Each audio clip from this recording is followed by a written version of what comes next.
அவுது பில்லாஹி மினஷ் ஷைத்தானிர் ரஜீம். பிஸ்மில்லாஹிர் ரஹ்மானிர் ரஹீம். சூரா 4.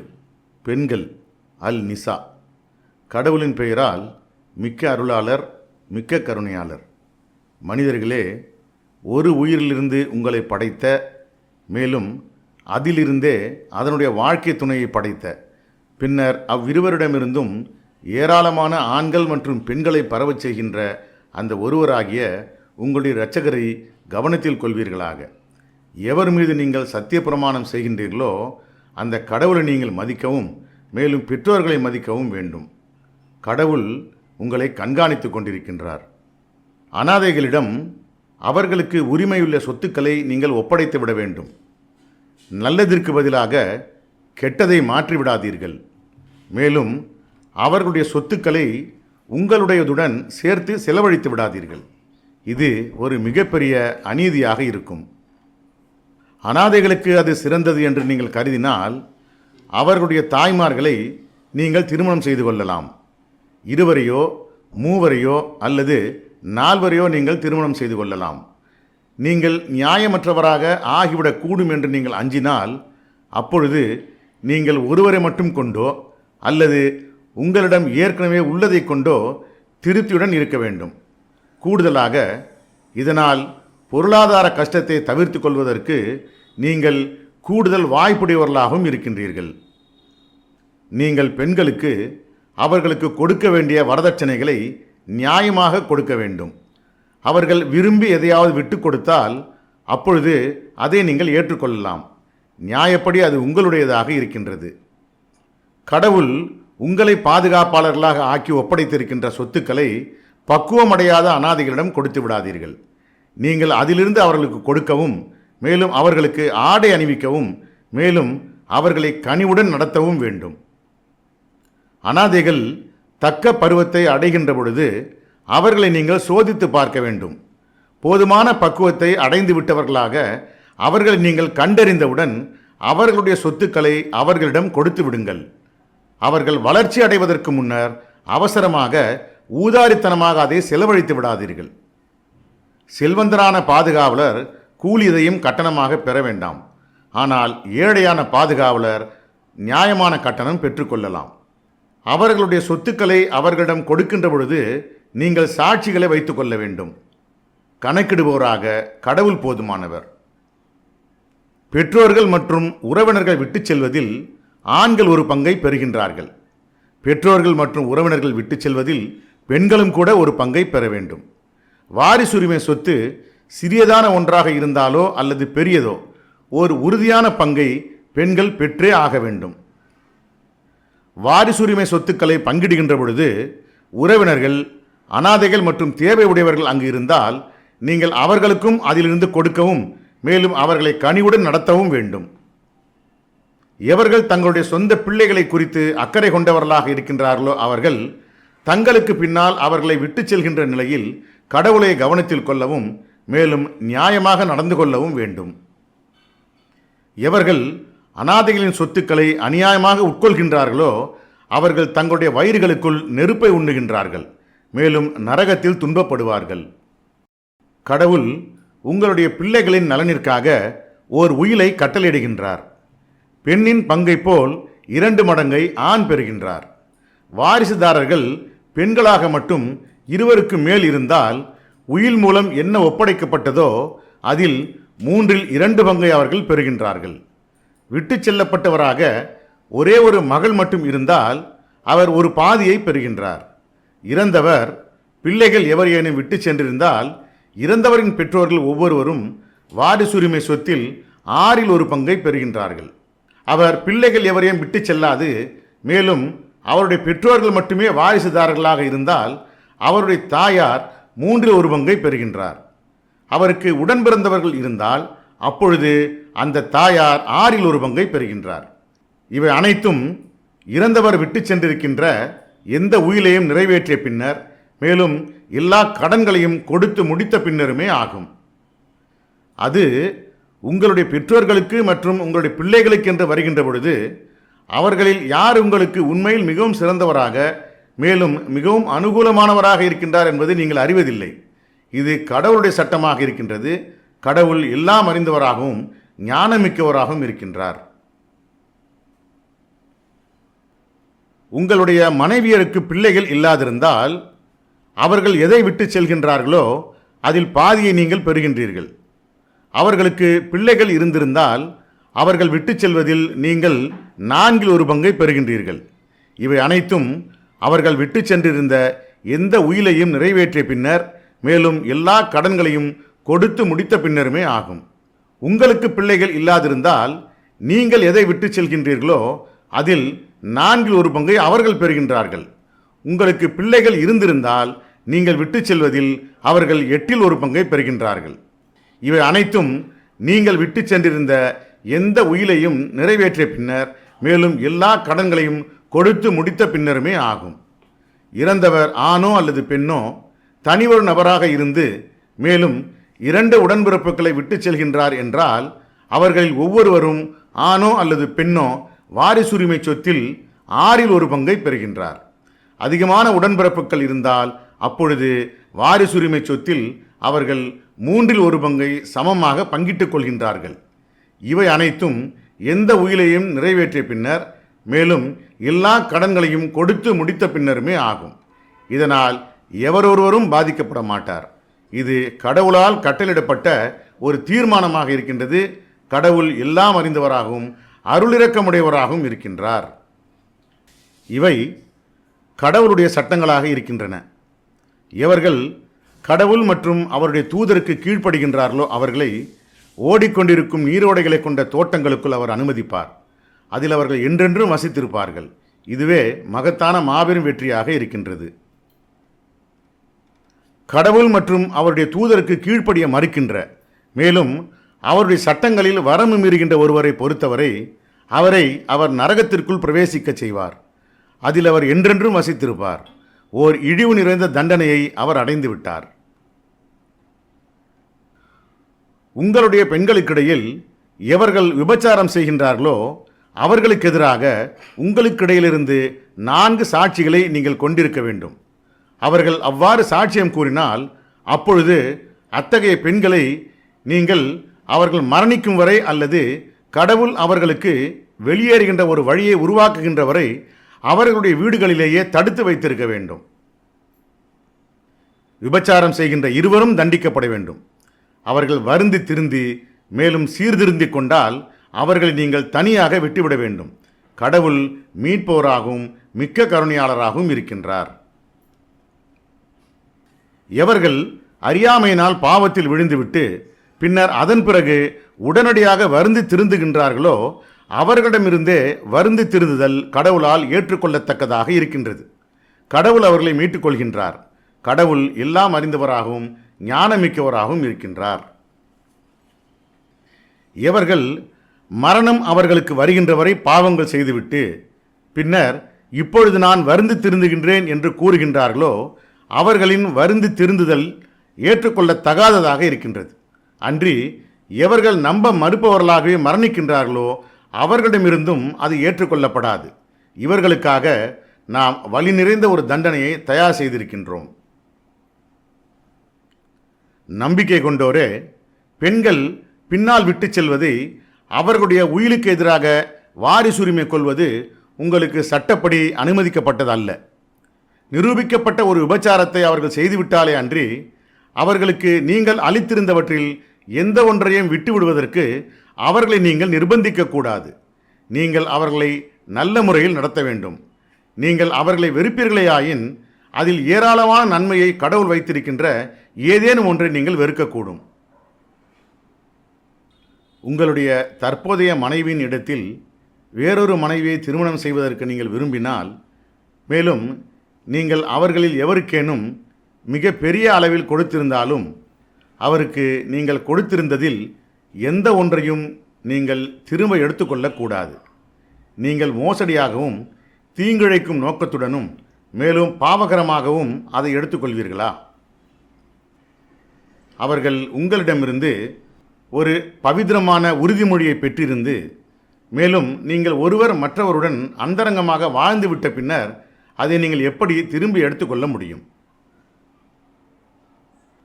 உங்களுடைய தந்தையர்களுக்கு ஏற்கனவே திருமணம் செய்து கொடுக்கப்பட்டிருந்த பெண்களை நீங்கள் திருமணம் செய்யாதீர்கள். ஏனெனில் அது ஒரு மிகப்பெரிய குற்றமாகவும் மேலும் ஒரு வெறுக்கத்தக்க செயலாகவும் இருக்கின்றது. நடந்துவிட்ட திருமணங்கள் விலக்களிக்கப்பட்டவைகளாக இருக்கின்றன.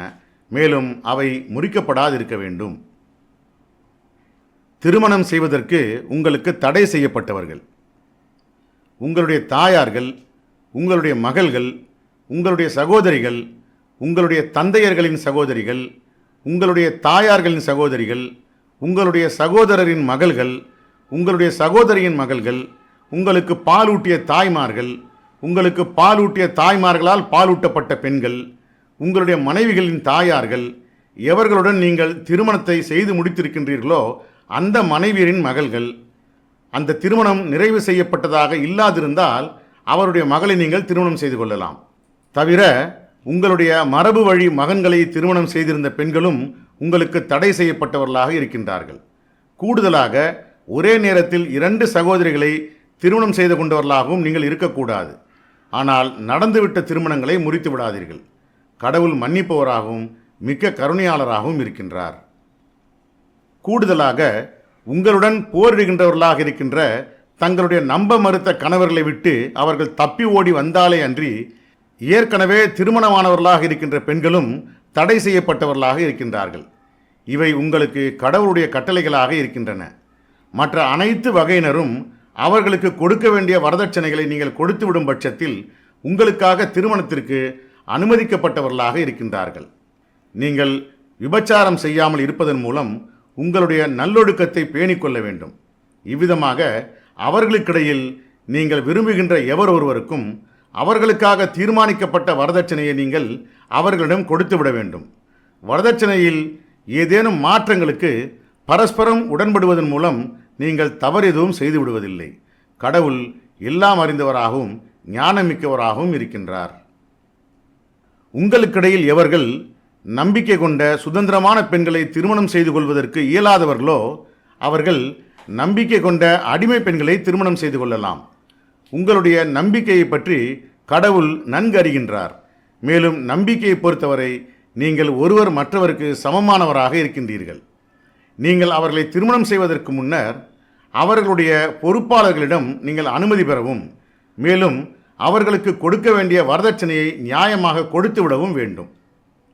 அவர்கள் விபச்சாரம் செய்யாமல் அல்லது இரகசிய காதல்களை கொண்டிருக்காமல் இருப்பதன் மூலம் நல்லொழுக்க நடத்தையை பராமரித்துக் கொள்ள வேண்டும். திருமணத்தின் மூலமாக விடுதலை அளிக்கப்பட்டவர்களாக அவர்கள் இருந்து அவர்கள் விபச்சாரம் செய்தால் அவர்களுடைய தண்டனை சுதந்திரமான பெண்களுக்கானதில் பாதியாக இருக்க வேண்டும். ஒரு அடிமையை திருமணம் செய்வதென்பது காத்திருக்க இயலாதவர்களுக்கான ஓர் இறுதி புகலிடமாக இருக்க வேண்டும். பொறுமையாக இருப்பது உங்களுக்கு சிறந்ததாக இருக்கின்றது. கடவுள் மன்னிப்போராகவும் மிக்க கருணையாளராகவும் இருக்கின்றார். உங்களுக்காக விஷயங்களை விளக்குவதற்கும் மேலும் கடந்த கால முன்னுதாரணங்களின் மூலம் உங்களை வழிநடத்துவதற்கும் மேலும் உங்களை மீட்டுக் கொள்வதற்கும் கடவுள் விரும்புகின்றார். கடவுள் எல்லாம் அறிந்தவராகவும் ஞானமிக்கவராகவும் இருக்கின்றார். கடவுள் உங்களை மீட்டுக் கொள்வதற்கு விரும்புகின்றார். அதே சமயம் எவர்கள் தங்களுடைய சிற்றின்ப ஆசைகளை பின்தொடர்ந்து செல்கின்றார்களோ அவர்கள் நீங்கள் விலகி பெரிய அளவில் வழிதவற வேண்டும் என்று விரும்புகின்றார்கள். கடவுள் உங்களுடைய சுமையை லேசாக்குவதற்கு விரும்புகின்றார். ஏனெனில் மனிதன் பலவீனமாக படைக்கப்பட்டிருக்கின்றான். நம்பிக்கை கொண்டோரே, ஒருவர் மற்றவருடைய சொத்துக்களை சட்டவிரோதமாக எடுத்துக்கொள்ளாதீர்கள். ஒருவருக்கொருவர் பரஸ்பரம் ஏற்றுக்கொள்ளத்தக்க விவகாரங்கள் மட்டுமே அனுமதிக்கப்பட்டவைகளாக இருக்கின்றன. உங்களையே நீங்கள் கொலை செய்து கொள்ளக்கூடாது. கடவுள் உங்களிடத்தில் கருணையாளராக இருக்கின்றார். எவரொருவர் இந்த வரம் மீறல்களை தீங்கிழைக்கும் நோக்கத்துடன் மேலும் வேண்டுமென்றே செய்கின்றாரோ அவருக்கு நாம் நரகத்தை தண்டனையாக்குவோம். இதை செய்வது கடவுளுக்கு எளிதானதாக இருக்கின்றது. உங்களுக்கு தடுக்கப்பட்டவைகளாக இருக்கின்ற பெரும் பாவங்களை செய்வதிலிருந்து நீங்கள் விலகிக் கொண்டால் உங்களுடைய பாவங்களை நாம் மன்னிப்போம். மேலும் உங்களை ஒரு கண்ணியமான இடத்தில் பிரவேசிக்க அனுமதிப்போம். ஒருவர் மற்றவர் மீது கடவுளால் வழங்கப்பட்ட தன்மைகளுக்கு நீங்கள் பேராசைப்பட வேண்டாம். குறிப்பிட்ட சில தன்மைகளை ஆண்கள் அனுபவிக்கின்றார்கள், மேலும் குறிப்பிட்ட சில தன்மைகளை பெண்கள் அனுபவிக்கின்றார்கள். கடவுளை அவருடைய அருளை கொண்டு உங்களை பொழிவதற்கு நீங்கள் இறைஞ்சி பிரார்த்திக்கலாம். கடவுள் எல்லாவற்றையும் பற்றி முற்றிலும் அறிந்தவராக இருக்கின்றார். உங்களில் ஒவ்வொருவருக்கும் பெற்றோர்கள் மற்றும் உறவினர்களால் விட்டு செல்லப்பட்ட வாரிசுரிமை சொத்துக்களில் இருந்து பங்குகளை நாம் நிர்ணயித்திருக்கின்றோம். கூடுதலாக திருமணம் மூலமாக உங்களுக்கு உறவினராகிவிட்டவர்களுக்கும் அவர்களுக்குரிய பங்கை நீங்கள் அவர்களுக்கு கொடுத்து விட வேண்டும். கடவுள் எல்லாவற்றிற்கும் சாட்சியாக இருக்கின்றார். ஆண்கள் பெண்களுக்கு பொறுப்பாளிகளாக ஆக்கப்பட்டிருக்கின்றார்கள். மேலும் கடவுள் அவர்களுக்கு குறிப்பிட்ட சில தன்மைகளை கொண்டு கொடையளித்திருக்கின்றார். மேலும் அவர்களை வருமானம் ஈட்டுபவர்களாக ஆக்கினார். இது கடவுளுடைய கட்டளையாக இருப்பதால் நன்னெறியான பெண்கள் இந்த ஒப்பந்தத்தை முழுமனதுடன் ஏற்றுக்கொள்வார்கள். மேலும் தங்களுடைய கணவர்களை அவர்கள் இல்லாத நேரத்திலும் கண்ணியப்படுத்துவார்கள். பெண்களிடமிருந்து கலகத்தை நீங்கள் அனுபவித்தால் முதலில் அவர்களிடம் நீங்கள் கலந்து பேச வேண்டும். பின்னர் படுக்கையை விட்டு விலக்கி வைத்தல் போன்ற எதிர்மறையான நடவடிக்கைகளை பயன்படுத்தலாம். அதன் பின்னர் கடைசி மாற்று வழியாக நீங்கள் அவர்களை அடிக்கலாம். அவர்கள் உங்களுக்கு கீழ்ப்படிந்தால் அவர்களுக்கு எதிராக வரம்பு மீறுவதற்கு உங்களுக்கு அனுமதி இல்லை. கடவுள் மிகவும் உயர்ந்தவராகவும் மேலான அதிகாரமுடையவராகவும் இருக்கின்றார். ஒரு தம்பதி பிரிவை அஞ்சினால் நீங்கள் அவனுடைய குடும்பத்திலிருந்து ஒரு மத்தியஸ்தரையும் மேலும் அவளுடைய குடும்பத்திலிருந்து ஒரு மத்தியஸ்தரையும் நியமிக்க வேண்டும். அவர்கள் சமாதானமாகிவிடுவதற்கு தீர்மானித்தால் அவர்கள் ஒன்று சேர்வதற்கு கடவுள் உதவி செய்வார். கடவுள் எல்லாம் அறிந்தவராகவும் நன்கறிந்தவராகவும் இருக்கின்றார். நீங்கள் கடவுளை மட்டும் வழிபட வேண்டும். அவருடன் எந்த ஒன்றையும் இணைக்காதீர்கள். நீங்கள் பெற்றோர்கள், உறவினர்கள், அனாதைகள், ஏழைகள், உறவினரான அண்டை வீட்டார், உறவினர் அல்லாத அண்டை வீட்டார், நெருங்கிய கூட்டாளி, அந்நிய வழிப்போக்கர்கள் மற்றும் உங்களுடைய பணியாட்களை பேணுதல் வேண்டும். கடவுள் இருமாப்பு காட்டுகின்றவர்களை நேசிப்பதில்லை. அவர்கள் கஞ்சத்தனமாக இருக்கின்றவர்கள். கஞ்சத்தனமாக இருக்கும்படி மக்களை அறிவுறுத்துகின்றவர்கள். மேலும் அவர்களுக்கு கடவுள் தன்னுடைய அருட்கொடையில் இருந்து வழங்கியிருப்போற்றை மறைக்கின்றவர்கள். நாம் நம்ப மறுக்கின்றவர்களுக்காக ஓர் இழிவு நிறைந்த தண்டனையை தயார் செய்திருக்கின்றோம். கடவுள் மற்றும் இறுதி நாளின் மீது நம்பிக்கை கொள்ளாத அதே சமயம் அவர்கள் காட்டிக்கொள்வதற்காக மட்டுமே பணத்தை தர்மத்திற்கு கொடுக்கின்றார்கள்.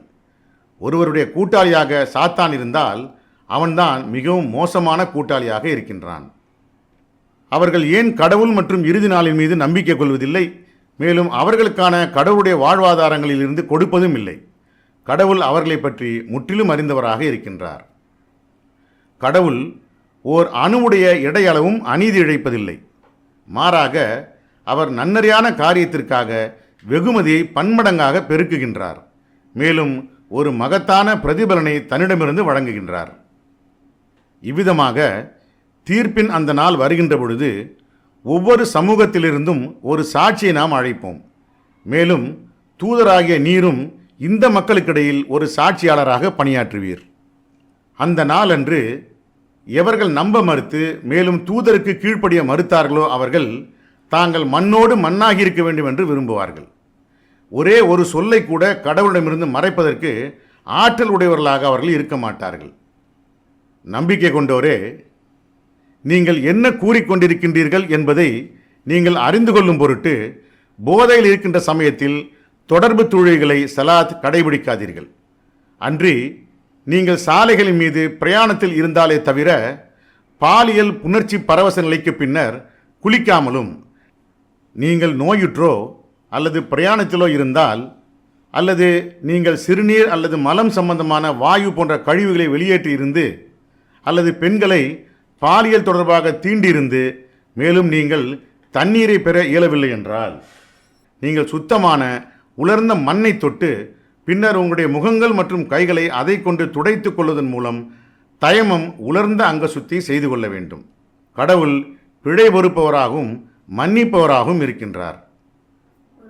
எவர்கள் வேதத்தின் ஒரு பகுதியை பெற்றார்களோ அவர்கள் எவ்வாறு வழி தவறுவதை தேர்ந்தெடுக்கின்றார்கள், மேலும் பாதையிலிருந்து நீங்கள் வழி தவற வேண்டுமென்று விரும்புகின்றார்கள் என்பதை நீர் கவனித்திருக்கின்றீரா?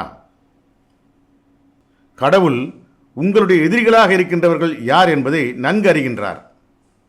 கடவுள் மட்டுமே ஒரே இரட்சகர் மற்றும் எஜமானராக இருக்கின்றார். கடவுள் மட்டுமே ஒரே ஆதரவாளராக இருக்கின்றார்.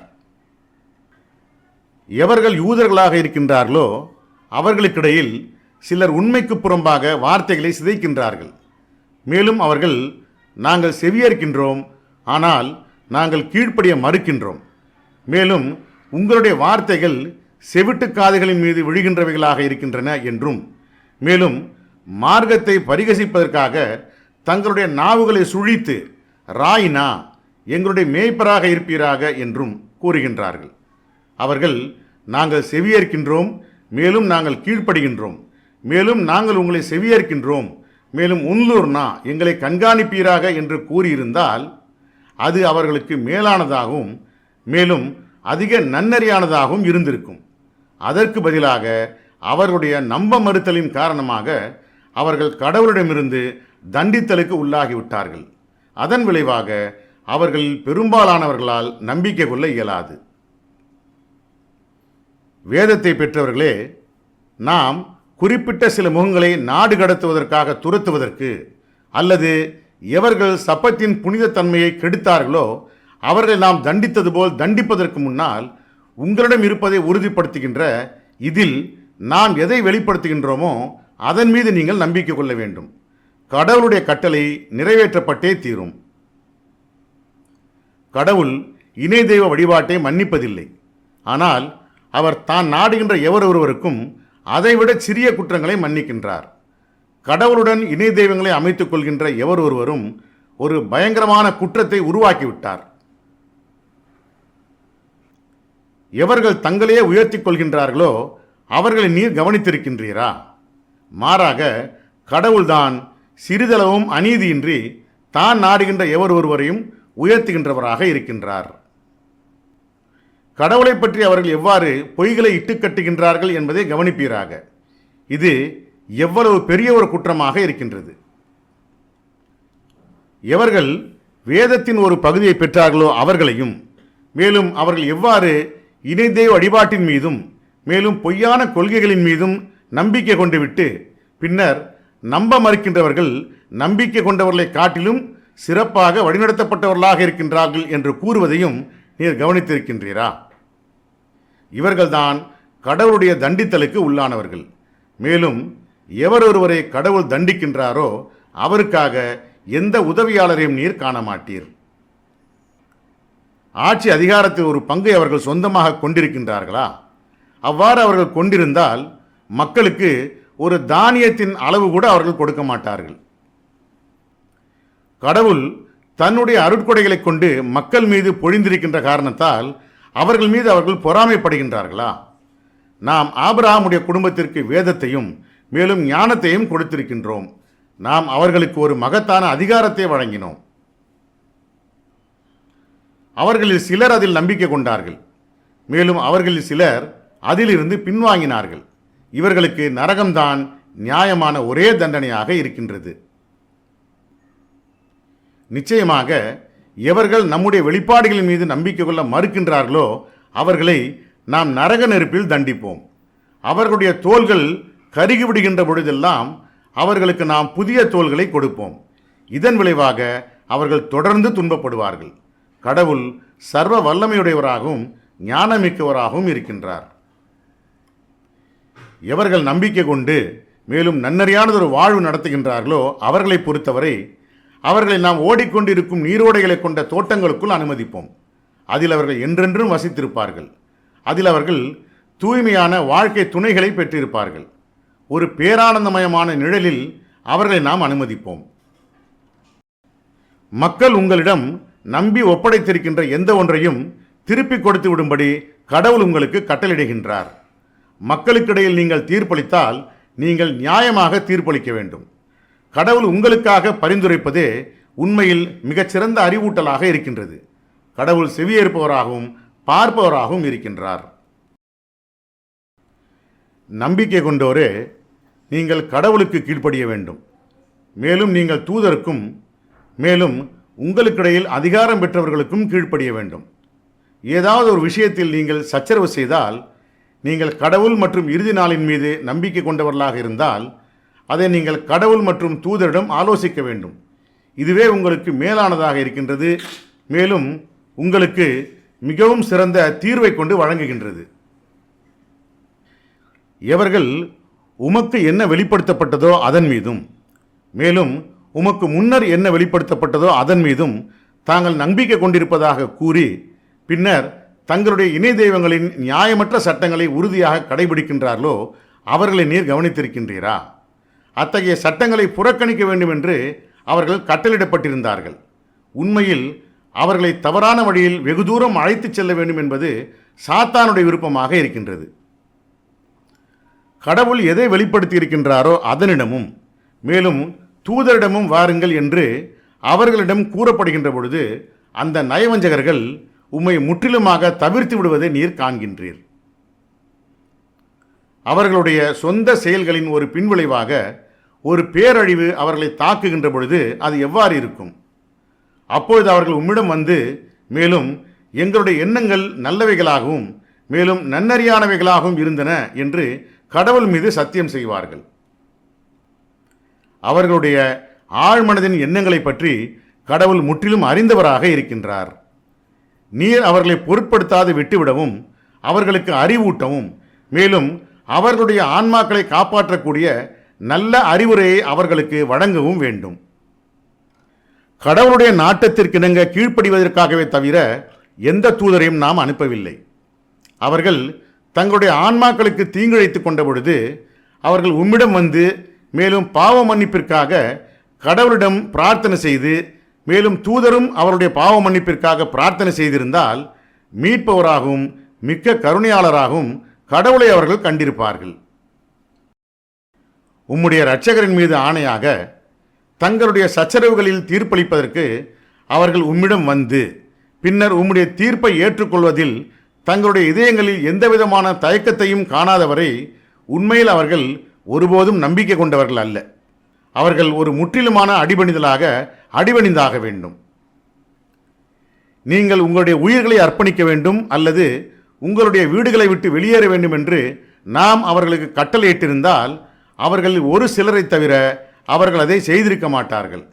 இத்தகைய ஒரு கட்டளை கொடுக்கப்பட்டிருந்தாலும் கூட எதை செய்வதற்கு அவர்கள் கட்டளையிடப்பட்டார்களோ அதை அவர்கள் செய்திருந்தால் அது அவர்களுக்கு மேலானதாக இருந்திருக்கும், மேலும் அவர்களுடைய விசுவாசத்தின் வலிமையை நிரூபித்திருக்கும். மேலும் நாம் அவர்களுக்கு ஒரு மகத்தான பிரதிபலனை வழங்கியிருப்போம். மேலும் நாம் அவர்களை சரியான பாதையின் மீது வழிநடத்தியிருப்போம். எவர்கள் கடவுள் மற்றும் தூதருக்கு கீழ்ப்படுகின்றார்களோ அவர்கள் கடவுளால் அருள்பாலிக்கப்பட்டவர்களான வேதம் வழங்கப்பட்டவர்கள், புனிதர்கள், உயிர் தியாகிகள் மற்றும் நன்னறியாளர்களைச் சேர்ந்தவர்கள். இவர்கள்தான் சிறந்த தோழர்களாக இருக்கின்றார்கள். கடவுளிடமிருந்து வந்த அருட்கொடை இத்தகையதாக இருக்கின்றது. கடவுள் நன்கு அறிந்தவராக இருக்கின்றார். நம்பிக்கை கொண்டோரே, நீங்கள் தொடர்ந்து எச்சரிக்கையுடன் இருக்கவும் மேலும் தனித்தனியாக தயாராகவோ அல்லது அனைவரும் ஒன்று கூடி தயாராகவோ வேண்டும். நிச்சயமாக உங்களுக்கிடையில் தங்களுடைய பாதங்களை இழுத்துக் கொள்பவர்களும் இருக்கின்றார்கள். பின்னர் ஒரு பின்னடைவு உங்களை துன்புறுத்தினால் அவர்களுடன் நானும் கொல்லப்பட்டு விடவில்லை என்பதால் கடவுள் என்னை அருள்பாலித்து விட்டார் என்று கூறுவார்கள். ஆனால் கடவுளிடமிருந்து ஒரு அருட்கொடையை நீங்கள் அடைந்தால் உங்களுக்கும் அவர்களுக்கும் இடையில் எப்பொழுதும் நட்புறவே இல்லாதிருந்தது போல் அவர்கள் நானும் அவர்களுடன் இருந்திருக்க வேண்டும் என்று நான் விரும்புகின்றேன். அதன் விளைவாக இத்தகைய ஒரு மகத்தான வெற்றியில் நானும் பங்கெடுத்திருக்க இயலும் என்று கூறுவார்கள். எவர்கள் மறு உலகிற்காக இந்த உலகத்தை கைவிடுகின்றார்களோ அவர்கள்தான் கடவுளின் நிமித்தம் முழு மனதுடன் சண்டையிடுகின்றவர்களாக இருக்கின்றார்கள். கடவுளின் நிமித்தம் சண்டையிடுகின்ற எவரேனும் பின்னர் கொல்லப்பட்டாலோ அல்லது வெற்றியை அடைந்தாலோ அவருக்கு நாம் நிச்சயமாக ஒரு மகத்தான பிரதிபலனை வழங்குவோம். எங்களுடைய இரட்சகரே, கொடுங்கோன்மையான மக்களாக இருக்கின்ற இந்த சமூகத்திடமிருந்து எங்களை விடுவிப்பீராக. மேலும் நீரே எங்களுடைய இரட்சகர் மற்றும் எஜமானராக இருப்பீராக என்று பலவீனமான ஆண்கள், பெண்கள் மற்றும் குழந்தைகள் இறைஞ்சி பிரார்த்தித்து கொண்டிருக்கும் பொழுது கடவுளின் நிமித்தம் ஏன் நீங்கள் சண்டையிடாது இருக்க வேண்டும்? எவர்கள் நம்பிக்கை கொள்கின்றார்களோ அவர்கள் கடவுள் நிமித்தமாக சண்டையிட்டுக் கொண்டிருக்கின்றார்கள். அதே சமயம் எவர்கள் நம்ப மறுக்கின்றார்களோ அவர்கள் கொடுங்கோன்மை நிமித்தமாக சண்டையிட்டுக் கொண்டிருக்கின்றார்கள். ஆகையால் நீங்கள் சாத்தானுடைய கூட்டாளிகளுடன் சண்டையிட வேண்டும். சாத்தானுடைய சக்தி ஒன்றுமில்லாததாக இருக்கின்றது. எவர்களிடம் நீங்கள் சண்டையிட வேண்டியதில்லை, நீங்கள் செய்ய வேண்டியதெல்லாம் தொடர்பு தொழில்களை சலாத் கடைபிடிப்பதும் மேலும் கடமையான தர்மத்தை ஜக்காத் கொடுப்பதுமே என்று கூறப்பட்டதோ அவர்கள் பின்னர் சண்டையிடுவது அவர்களுக்கு கட்டளிடப்பட்ட பொழுது அவர்கள் கடவுளுக்கு அஞ்சிய அதே அளவு அல்லது அதைவிடவும் அதிகமாக அவர்கள் மக்களுக்கு அஞ்சியதை நீர் கவனித்திருக்கின்றீரா? அவர்கள், எங்களுடைய இரட்சகரே, இந்த சண்டையிடுவதை ஏன் நீர் எங்கள் மீது கட்டாயப்படுத்தினீர்? நீர் மட்டும் எங்களுக்கு சிறிதொரு காலம் அவகாசம் அளித்தால் போதும் என்று கூறினார்கள். இந்த உலகத்தின் பொருட்கள் ஒன்றுமில்லாதவைகளாக இருக்கின்றன. அதே சமயம் மறு உலகம் நன்னறியாளர்களுக்கு மிகவும் மேலானதாக இருக்கின்றது. மேலும் நீங்கள் சிறிதளவும் அநீதத்தை ஒருபோதும் அனுபவிக்க மாட்டீர்கள் என்று கூறுவீராக. நீங்கள் எங்கிருந்த போதிலும், நீங்கள் கடினமான கோட்டைகளில் வசித்தாலும் கூட மரணம் உங்களை பிடித்தே தீரும். அவர்களுக்கு ஏதேனும் நல்லது நிகழ்கின்ற பொழுது அவர்கள் இது கடவுளிடமிருந்து வந்தது என்று கூறுகின்றார்கள். மேலும் ஏதேனும் கெட்டது அவர்களை துன்புறுத்துகின்ற பொழுது அவர்களுமே பழிக்கின்றார்கள். அனைத்தும் கடவுளிடமிருந்தே வருகின்றது என்று கூறுவீராக. ஏன் இந்த மக்கள் கிட்டத்தட்ட எல்லாவற்றையும் தவறாகவே புரிந்து கொள்கின்றார்கள்? உங்களுக்கு நிகழ்கின்ற எந்த ஒரு நல்லதும் கடவுளிடமிருந்தே வருகின்றது. மேலும் உங்களுக்கு நிகழ்கின்ற எந்த ஒரு கெட்டதும் உங்களிடமிருந்தே வருகின்றது. நாம் உம்மை மக்களுக்கு ஒரு தூதராக அனுப்பியிருக்கின்றோம். மேலும் சாட்சியாக கடவுள் போதுமானவர். தூதருக்கு கீழ்ப்படுகின்ற எவர் ஒருவரும் கடவுளுக்கே கீழ்ப்படுகின்றவராக இருக்கின்றார். எவர்கள் திரும்பி சென்று விடுகின்றார்களோ அவர்களை பொறுத்தவரை அவருடைய பாதுகாவலராக உம்மை நாம் அனுப்பவில்லை. அவர்கள் கீழ்ப்படிவதாக உறுதிமொழி அளிக்கின்றார்கள். ஆனால் அவர்கள் உம்மை விட்டு விலகிச் சென்றவுடன் அவர்களில் சிலர் அவர்கள் எதை கூறுகின்றார்களோ அதற்கு மாற்றமான எண்ணங்களுக்கு இடமளிக்கின்றார்கள். கடவுள் அவர்களுடைய ஆழ்மனதின் எண்ணங்களை பதிவு செய்கின்றார். நீங்கள் அவர்களை புறக்கணித்து விடவும் மேலும் உங்களுடைய உறுதியான நம்பிக்கையை கடவுளின் மீது வைக்கவும் வேண்டும். ஒரு பரிந்துரையாளராக கடவுள் போதுமானவர். அவர்கள் ஏன் இந்த குர்ஆனை மிகவும் கவனத்துடன் ஆராய்வதில்லை? இது கடவுள் அல்லாத மற்றவரிடமிருந்து வந்திருந்தால் இதில் எண்ணற்ற முரண்பாடுகளை அவர்கள் கண்டிருப்பார்கள். பாதுகாப்பை பாதிக்கின்ற ஒரு வதந்தி அவருடைய வழியில் வருகின்ற பொழுது அவர்கள் அதை பரப்பி விடுகின்றார்கள். அவர்கள் அதை தூதரிடமும் மேலும் அவர்களுக்கிடையில் பொறுப்பு வகிப்பவர்களிடமும் ஆலோசனை செய்திருந்தால் இந்த விஷயங்களை எவர்கள் புரிந்து கொள்கின்றார்களோ அவர்களுக்கு தெரிவித்திருப்பார்கள். உங்கள் மீது கடவுளுடைய அருள் மற்றும் அவருடைய கருணை இல்லாதிருந்தால் ஒரு சிலரை தவிர நீங்கள் சாத்தானை பின்பற்றியிருப்பீர்கள். நீர் கடவுள் நிமித்தமாக சண்டையிட வேண்டும். உம்முடைய சொந்த ஆன்மாவிற்கு மட்டுமே நீர் பொறுப்பாளியாக இருக்கின்றீர். மேலும் நம்பிக்கை கொண்டவர்களையும் இவ்வாறே செய்யும்படி உபதேசிப்பீராக. எவர்கள் நம்ப மறுக்கின்றார்களோ அவர்களின் ஆற்றலை கடவுள் முடக்கி விடுவார். கடவுள் மிகவும் அதிகமான ஆற்றல் உடையவராகவும் மேலும் மிகவும் அதிகமான வல்லமை உடையவராகவும் இருக்கின்றார். ஒரு நல்ல செயலுக்கு மத்தியஸ்தம் செய்கின்ற எவர் ஒருவரும் அதனுடைய நன்மையில் ஒரு பங்கை பெறுகின்றார். மேலும் ஒரு கெட்ட செயலுக்கு மத்தியஸ்தம் செய்கின்ற எவர் ஒருவரும் அதனுடைய ஒரு பங்கை அடைகின்றார். கடவுள் எல்லாவற்றையும் கட்டுப்படுத்துகின்றார். ஒரு வாழ்த்துறை கொண்டு வாழ்த்தப்படுகின்ற பொழுது நீங்கள் அதைவிட ஒரு மேலான வாழ்த்துறை கொண்டோ அல்லது குறைந்தபட்சம் அதே போன்ற ஒன்றை கொண்டோ பதிலளிக்க வேண்டும். கடவுள் எல்லாவற்றையும் கணக்கெடுக்கின்றார். கடவுள், அவரை தவிர வேறு தெய்வம் இல்லை. அவர் மீண்டும் உயிர்ப்பித்து எழுப்பப்படும் நாள் அன்று நிச்சயமாக உங்களை ஒன்று கூட்டுவார். தவிர்த்துவிட இயலாத அந்த நாள் கடவுளுடையதை காட்டிலும் அதிக உண்மை நிறைந்ததாக யாருடைய விவரிப்பு இருக்கின்றது? உங்களுக்கிடையில் நயவஞ்சகர்கள் சம்பந்தமாக ஏன் உங்களையே நீங்கள் 2 பிரிவுகளாக பிரித்து கொள்ள வேண்டும்? அவர்களை அவர்களுடைய சொந்த நடத்தையின் காரணமாக கடவுள்தான் தண்டித்தார். எவர்கள் கடவுளால் தவறான வழியில் அனுப்பப்பட்டார்களோ அவர்களை வழிநடத்துவதற்கு நீங்கள் விரும்புகின்றீர்களா? எவர்களை கடவுள் தவறான வழியில் அனுப்பிவிடுகின்றாரோ அவர்களை வழிநடத்துவதற்கு ஒரு வழியை உம்மால் ஒருபோதும் காண இயலாது. அவர்கள் நம்ப மறுத்துவிட்டதைப் போல் நீங்களும் நம்ப மறுத்துவிட வேண்டும். அப்பொழுது நீங்கள் சமமானவர்களாக ஆகிவிடுவீர்கள் என்று அவர்கள் விரும்புகின்றார்கள். கடவுள் நிமித்தம் உங்களுடன் சேர்ந்து அவர்கள் புறப்பட தயாராகாத வரை அவர்களை நண்பர்களாக கருதாதீர்கள். அவர்கள் உங்களுக்கு எதிராக திரும்பினால் நீங்கள் அவர்களுடன் சண்டையிட வேண்டும். மேலும் போரில் நீங்கள் அவர்களை எதிர்கொள்கின்ற பொழுது நீங்கள் அவர்களை கொல்லலாம். நீங்கள் அவர்களை நண்பர்களாகவோ அல்லது கூட்டாளிகளாகவோ ஏற்றுக்கொள்ள வேண்டாம். எவர்களுடன் நீங்கள் ஓர் அமைதி உடன்படிக்கையில் கையெழுத்திட்டு இருக்கின்றீர்களோ அந்த மக்களுடன் எவர்கள் சேர்ந்து கொள்கின்றார்களோ அவர்களும், மேலும் எவர்கள் உங்களிடமோ அன்றி தங்களுடைய உறவினர்களிடமோ சண்டையிடுவதற்கு விரும்பாதவர்களாக உங்களிடம் வருகின்றார்களோ அவர்களும் விலக்களிக்கப்பட்டவர்களாக இருக்கின்றார்கள். கடவுள் நாடியிருந்தால் உங்களுக்கு எதிராக சண்டையிடுவதற்கு அவர்களை அவர் அனுமதித்திருக்க இயலும்.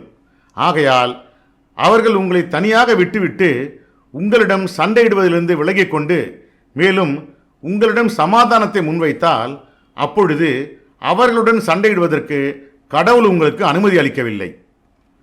உங்களுடனும் மேலும் அவர்களுடைய மக்களுடனும் சமாதானம் செய்து கொள்வதற்கு விரும்புகின்ற மற்றவர்களையும் நீங்கள் காண்பீர்கள்.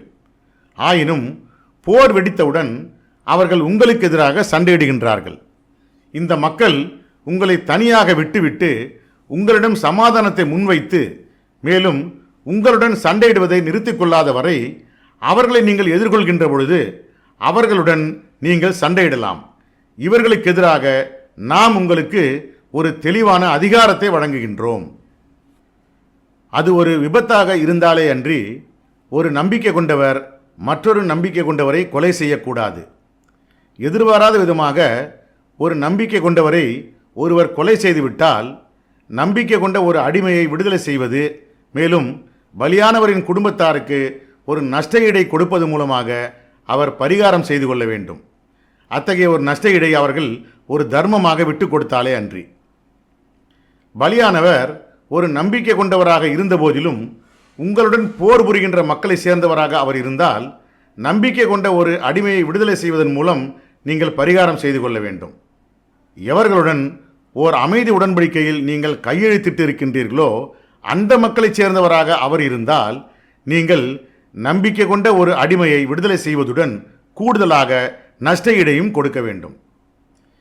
விடுதலை செய்வதற்கு ஒரு அடிமையை நீங்கள் காண இயலாவிட்டால் கடவுளால் மீட்டுக்கொள்ளப்படும் பொருட்டு தொடர்ந்து 2 மாதங்கள் நோன்பு இருப்பதன் மூலம் நீங்கள் பரிகாரம் செய்து கொள்ள வேண்டும். கடவுள் அறிந்தவராகவும் ஞானம் மிக்கவராகவும் இருக்கின்றார். எவர் ஒருவர் வேண்டுமென்றே ஒரு நம்பிக்கை கொண்டவரை கொலை செய்கின்றாரோ அவருடைய தண்டனை நரகமாக இருக்கின்றது. அதில் அவர் என்றென்றும் வசிக்கின்றார். கடவுள் அவருடன் கோபமாக இருக்கின்றார். மேலும் அவரை தண்டிக்கின்றார். மேலும் அவருக்காக ஒரு பயங்கரமான தண்டனையை தயார் செய்திருக்கின்றார்.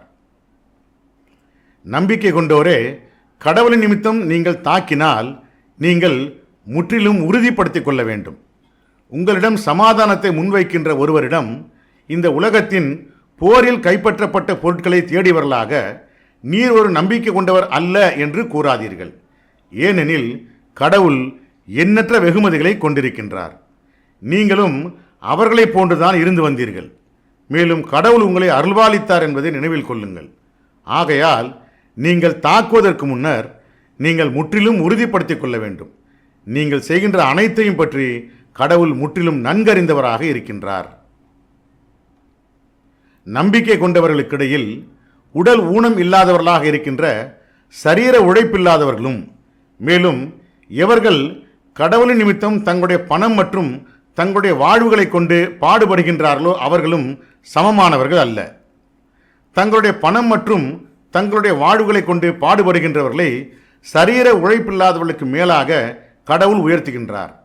2 தரப்பினருக்கும் கடவுள் மீட்சியை வாக்களிக்கின்றார். ஆனால் சரீர உழைப்பில்லாதவர்களுக்கு மேலாக ஒரு மகத்தான பிரதிபலனை கொண்டு பாடுபடுகின்றவர்களை கடவுள் உயர்த்துகின்றார். உயர்ந்த அந்தஸ்துகளும் அத்துடன் மன்னிப்பு மற்றும் கருணையும் அவரிடமிருந்து வருகின்றன. கடவுள் மன்னிப்பவராகவும் மிக்க கருணையாளராகவும் இருக்கின்றார். தங்களுடைய ஆன்மாக்களுக்கு தீங்கிழைத்துக் கொண்ட நிலையில் எவர்களுடைய வாழ்வுகள் வானவர்களால் முடிவிற்கு கொண்டு வரப்படுகின்றதோ அவர்களிடம் அந்த வானவர்கள் உங்களுக்கு என்ன பிரச்சனை இருந்தது என்று அவர்களை கேட்பார்கள். அவர்கள் பூமியின் மீது நாங்கள் அடக்குமுறை செய்யப்பட்டவர்களாக இருந்தோம் என்று கூறுவார்கள். அவர்கள் அதில் ஊரை துறந்து வெளியேறுவதற்கு கடவுளுடைய பூமி உங்களுக்கு போதுமான அளவு விசாலமானதாக இருக்கவில்லையா என்று கேட்பார்கள். இவர்களுக்கான இறுதி வசிப்பிடம் நரகமாக இருக்கின்றது. மேலும் ஒரு துன்பகரமான விதி, பலம் பெற்றிராத அன்றி வெளியேறுகின்ற ஒரு பாதையை கண்டுபிடிப்பதற்கு வழிவகை இல்லாத பலவீனமான ஆண்கள், பெண்கள் மற்றும் குழந்தைகள் விலக்களிக்கப்பட்டவர்களாக இருக்கின்றார்கள். இவர்கள் கடவுளால் பிழை பொறுக்கப்படலாம். கடவுள் பிழை பொறுப்பவராகவும் மன்னிப்பவராகவும் இருக்கின்றார். கடவுளின் நிமித்தம் ஊரை துறந்து வெளியேறுகின்ற எவர் ஒருவரும் பூமியின் மீது மகத்தான வெகுமதிகள் மற்றும் செல்வச் செழிப்பை காண்பார். எவர் ஒருவர் தன்னுடைய வீட்டை விட்டுவிட்டு ஊரை துறந்து வெளியேறி கடவுள் மற்றும் அவருடைய தூதரிடம் சென்று பின்னர் மரணம் அவரை கைப்பற்றுமேயானால் அவருடைய பிரதிபலன் கடவுளிடத்தில் ஒதுக்கீடு செய்யப்பட்டதாக இருக்கின்றது. கடவுள் மன்னிப்பவராகவும் மிக்க கருணையாளராகவும் இருக்கின்றார். நீங்கள் பயணம் செய்கின்ற பொழுது போர்க்காலத்தில் நம்ப மறுக்கின்றவர்கள் உங்களை தாக்கக்கூடும் என்று நீங்கள் அஞ்சினால் உங்களுடைய தொடர்பு தொழுகைகளை சலாத் சுருக்கிக் கொள்வதால் நீங்கள் தவறு எதுவும் செய்துவிடுவதில்லை. நிச்சயமாக நம்ப மறுக்கின்றவர்கள் உங்களுடைய தீவிரமான எதிரிகளாக இருக்கின்றார்கள். அவர்களுடன் நீர் இருக்கின்ற பொழுது மேலும் அவர்களுக்காக தொடர்பு தொழுகை சலாத் நடத்தினால் உங்களில் சிலர் பாதுகாப்பிற்காக நின்று கொள்ளட்டும். அவர்கள் தங்களுடைய ஆயுதங்களை ஏந்தி கொள்ளட்டும். மேலும் நீங்கள் சிரம் பணிகின்ற பொழுது உங்களுக்கு பின்புறமாக அவர்கள் நின்று கொள்ளட்டும். பின்னர் தொழாதிருக்கின்ற மற்ற பிரிவினர் உம்முடன் தொழுகின்ற தங்களுடைய முறையை எடுத்துக்கொள்ளட்டும். அதே சமயம் மற்றவர்கள் பாதுகாப்பிற்கு நின்றவாறு தங்களுடைய ஆயுதங்களை ஏந்தி நிற்கட்டும். எவர்கள் நம்ப மறுத்து விட்டார்களோ அவர்கள் உங்களை ஒரே தடவையில் தாக்கி முடிப்பதற்காக நீங்கள் உங்களுடைய ஆயுதங்கள் மற்றும் உங்களுடைய தளவாடங்களின் மீது கவனமின்றி இருப்பதை காண்பதற்கு விரும்புகின்றார்கள். மழையினாலோ அல்லது காயத்தினாலோ இடையூறு ஏற்பட்டவர்களாக நீங்கள் இருந்தால் நீங்கள் எச்சரிக்கையுடன் இருக்கின்ற காலம் வரையிலும் உங்களுடைய ஆயுதங்களை கீழே வைப்பதன் மூலம் நீங்கள் தவறு எதுவும் செய்து விடுவதில்லை. நம்ப மறுக்கின்றவர்களுக்காக ஓர் இழிவு நிறைந்த தண்டனையை கடவுள் தயார் செய்திருக்கின்றார். நீங்கள் உங்களுடைய தொடர்பு தொழுகையை சலாத் நிறைவு செய்தவுடன் நின்று கொண்டு, அமர்ந்து கொண்டு அல்லது படுத்து கொண்டிருக்கின்ற சமயங்களில் நீங்கள் கடவுளை நினைவு கூற வேண்டும். போர் முடிந்துவிட்டவுடன் நீங்கள் தொடர்பு தொழுகைகளை சலாத் முறையாக கடைபிடிக்க வேண்டும். தொடர்பு தொழுகைகள் சலாத் நம்பிக்கை கொண்டவர்களுக்காக குறிப்பிட்ட நேரங்களில் கட்டளிடப்பட்டதாக இருக்கின்றன. எதிரியை பின்தொடர்வதில் தடுமாறாதீர்கள். நீங்கள் துன்புற்றால் அவர்களும் கூட துன்புறுகின்றார்கள். ஆயினும் அவர்கள் ஒருபோதும் எதிர்பார்க்காததை கடவுளிடமிருந்து நீங்கள் எதிர்பார்க்கின்றீர்கள். கடவுள் எல்லாம் அறிந்தவராகவும் ஞானமிக்கவராகவும் இருக்கின்றார். கடவுள் உமக்கு எதை காண்பித்திருக்கின்றாரோ அதற்கு இணங்க மக்களுக்கிடையில் தீர்ப்பளிக்கும் பொருட்டு சத்தியத்துடன் இந்த வேதத்தை நாம் உமக்கு இறக்கி அனுப்பியிருக்கின்றோம். துரோகிகளுடன் நீர் அணி சேர வேண்டாம். நீங்கள் பாவ மன்னிப்பிற்காக கடவுளை இறைஞ்சி பிரார்த்திக்க வேண்டும். கடவுள் மன்னிப்பவராகவும் மிக்க கருணையாளராகவும் இருக்கின்றார். எவர்கள் தங்களுடைய சொந்த ஆன்மாக்களுக்கு தீங்கிழைத்து விட்டார்களோ அவர்களின் சார்பாக வாதாடாதீர்கள். கடவுள் எந்த துரோகியையும் குற்றவாளியையும் நேசிப்பதில்லை. அவர்கள் மக்களிடமிருந்து மறைக்கின்றார்கள். மேலும் கடவுள் அவர்களுடன் இருக்கின்ற போதிலும் அவர் வெறுக்கின்ற எண்ணங்களை தாங்கியவர்களாக அவரிடமிருந்து மறைப்பதற்கு அவர்கள் கவலைப்படுவதில்லை. அவர்கள் செய்கின்ற அனைத்தையும் பற்றி கடவுள் முற்றிலும் அறிந்தவராக இருக்கின்றார். நீங்கள் இங்கு இந்த உலகத்தில் அவர்களின் சார்பாக வாதிட்டுக் கொண்டிருக்கின்றீர்கள். மீண்டும் உயிர்ப்பித்து எழுப்பப்படும் நாளன்று அவர்களின் சார்பாக கடவுளுடன் வாதிடப் போவது யார்? அவர்களுடைய பரிந்துரையாளராக இருக்கப் போவது யார்? தீமை செய்கின்ற அல்லது தன்னுடைய ஆன்மாவிற்கு தீங்கிழைக்கின்ற எவர் ஒருவரும் பின்னர் பாவ மன்னிப்பிற்காக கடவுளை இறைஞ்சி பிரார்த்தித்தால் மன்னிக்கின்றவராகவும் மிக்க கருணையாளராகவும் கடவுளை காண்பார். ஒரு பாவத்தை சம்பாதிக்கின்ற எவர் ஒருவரும் தன்னுடைய சொந்த ஆன்மாவிற்கு கேடாகவே அதை சம்பாதிக்கின்றார். கடவுள் எல்லாம் அறிந்தவராகவும் ஞானமிக்கவராகவும் இருக்கின்றார். ஒரு பாவத்தை சம்பாதித்துவிட்டு பின்னர் அதற்காக குற்றமற்ற ஒரு நபரை குற்றம் சாட்டுகின்ற எவர் ஒருவரும் ஓர் அவதூறையும் மேலும் ஒரு பெரும் குற்றத்தையும் செய்துவிட்டார். உம்மீது கடவுளுடைய அருள் மற்றும் அவருடைய கருணை இல்லாதிருந்தால் அவர்களில் சிலர் உம்மை தவறாக வழிநடத்தி இருப்பார்கள். அவர்கள் தங்களை மட்டுமே தவறாக வழிநடத்திக் கொள்கின்றார்கள். மேலும் அவர்கள் ஒருபோதும் உமக்கு சிறிதளவும் தீங்கிழைத்துவிட இயலாது. கடவுள் உமக்கு வேதம் மற்றும் ஞானத்தை இறக்கி அனுப்பியிருக்கின்றார். மேலும் நீர் ஒருபோதும் அறிந்திராதவற்றை அவர் உமக்கு கற்றுக் கொடுத்திருக்கின்றார். உண்மையில் உம்மீதான கடவுளுடைய அருட்கொடைகள் மகத்தானவைகளாக இருக்கின்றன. எவர்கள் தர்மத்தை அல்லது நன்னறியான காரியங்களை அல்லது மக்களுக்கிடையில் அமைதி ஏற்படுத்துவதை பரிந்துரைக்கின்றார்களோ அவர்களுக்காகவே தவிர அவர்களுடைய இரகசிய ஆலோசனை கூட்டங்களை குறித்து எந்த நன்மையும் இல்லை.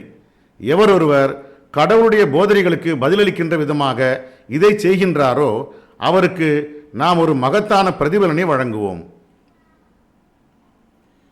வழிகாட்டுதல் அவனுக்கு சுட்டிக்காட்டப்பட்டிருக்கின்ற பின்னரும் தூதரை எதிர்க்கின்ற மேலும் நம்பிக்கை கொண்டவர்களுடைய வழி அல்லாத மற்றதை பின்பற்றுகின்றவனை பொறுத்தவரை அவன் தேர்ந்தெடுக்கின்ற திசையிலேயே அவனை நாம் செலுத்துவோம்.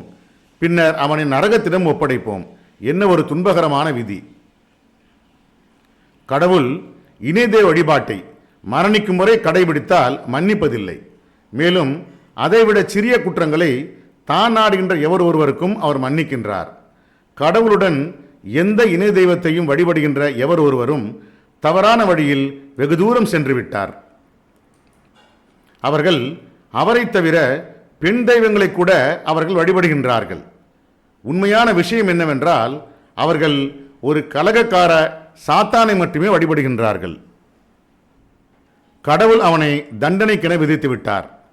மேலும் அவன் கூறினான், நான் நிச்சயமாக உம்முடைய வழிபாட்டாளர்களில் ஒரு குறிப்பிட்ட தொகையினரை அணி சேர்த்துக் கொள்வேன்.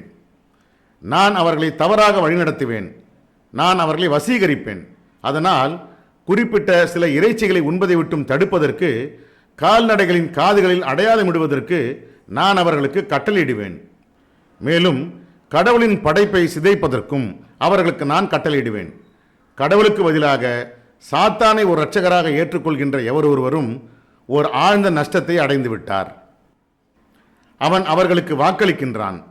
மேலும் அவர்களை வசீகரிக்கின்றான். சாத்தான் வாக்களிக்கின்ற எதுவும் ஒரு மாயை என்பதை காட்டிலும் அதிகமாக எதுவும் இல்லை. இவர்கள் தங்களுடைய இறுதி வசிப்பிடமாக நரகத்தை அடைந்து விட்டார்கள். மேலும் அதை ஒருபோதும் தவிர்த்து விட இயலாது. எவர்கள் நம்பிக்கை கொண்டு மேலும் நன்னறியானதொரு வாழ்வு நடத்துகின்றார்களோ அவர்களை பொறுத்தவரை நாம் அவர்களை ஓடிக்கொண்டிருக்கும் நீரோடைகளை கொண்ட தோட்டங்களுக்குள் அனுமதிப்போம். அதில் அவர்கள் என்றென்றும் வசித்திருப்பார்கள். கடவுளின் சத்தியமான வாக்குறுதி இத்தகையதாக இருக்கின்றது. எவருடைய கூற்றுகள் கடவுளுடையதை காட்டிலும் அதிக உண்மையானவைகளாக இருக்கின்றன. இது உங்களுடைய விருப்பங்களுக்கோ அல்லது வேதத்தையுடைய மக்களின் விருப்பங்களுக்கோ இணங்க உள்ளதல்ல. தீமை செய்கின்ற எவர் ஒருவரும் அதற்கான விலையை கொடுக்கின்றார். மேலும் கடவுளுக்கு எதிராக உதவியாளரையோ அல்லது ஆதரவாளரையோ கொண்டிருக்க மாட்டார். நம்பிக்கை கொண்ட அதே சமயம் எவர்கள் ஆணோ அல்லது பெண்ணோ நன்மையானதொரு வாழ்வு நடத்துகின்றார்களோ அவர்களை பொறுத்தவரை அவர்கள் சிறிதளவும் அநீதமின்றி சுவனத்தில் நுழைகின்றார்கள். ஆபிரகாமின் மார்க்க கோட்பாடான ஏகத்துவத்திற்கு இணங்க கடவுளுக்கு முற்றிலும் அடிபணிந்து நன்னறியானதொரு வாழ்வு நடத்துகின்ற ஒருவரை காட்டிலும் தன்னுடைய மார்க்கத்தில் சிறப்பாக வழிநடத்தப்பட்டவர் யார்? கடவுள் ஆபிரகாமை ஒரு அன்பிற்குரிய நண்பராக தேர்ந்தெடுத்து கொண்டார். வானங்கள் மற்றும் பூமியில் உள்ள அனைத்தும் கடவுளுக்கே உரியது. கடவுள் எல்லாவற்றின் மீதும் முழுமையான அதிகாரமுடையவராக இருக்கின்றார். பெண்களை குறித்து அவர்கள் உம்மிடம் ஆலோசிக்கின்றார்கள். இந்த வேதத்தில் உங்களுக்கு எடுத்துரைக்கப்பட்டபடி அவர்களை குறித்து கடவுள் உங்களுக்கு அறிவூட்டுகின்றார். எவர்களை அவர்களுக்குரிய வரதட்சணைகளில் நீங்கள் மோசடி செய்கின்றீர்களோ அந்த அனாதைகளான இளம் பெண்களை நீங்கள் திருமணம் செய்து கொள்வதற்கு விரும்புகின்ற பொழுது அவர்களுடைய அந்த உரிமைகளை நீங்கள் திருப்பிக் கொடுத்து விட வேண்டும். நீங்கள் அவர்களுடைய நிலைமையை உங்களுக்கு சாதகமாக ஆக்கிக் கொள்ளக்கூடாது. அத்துடன் அனாதைகளாகிவிட்ட சிறுவர்களின் உரிமைகளும் கூட பாதுகாக்கப்பட வேண்டும். அனாதைகளை நீங்கள் நீதமாக நடத்த வேண்டும். நீங்கள் செய்கின்ற நல்லது எதுவாயினும் அதை பற்றி கடவுள் முற்றிலும் அறிந்தவராக இருக்கின்றார் என்று கூறுவீராக. ஒரு பெண் தன்னுடைய கணவனிடமிருந்து அடக்குமுறையையோ அல்லது கைவிடப்படுவதையோ உணர்ந்தால் அந்த தம்பதியர் தங்களுடைய வேறுபாடுகளை அகற்றுவதற்கு முயற்சிக்க வேண்டும். ஏனெனில் இணக்கமாகிக் கொள்வதே அவர்களுக்கு சிறந்ததாக இருக்கின்றது.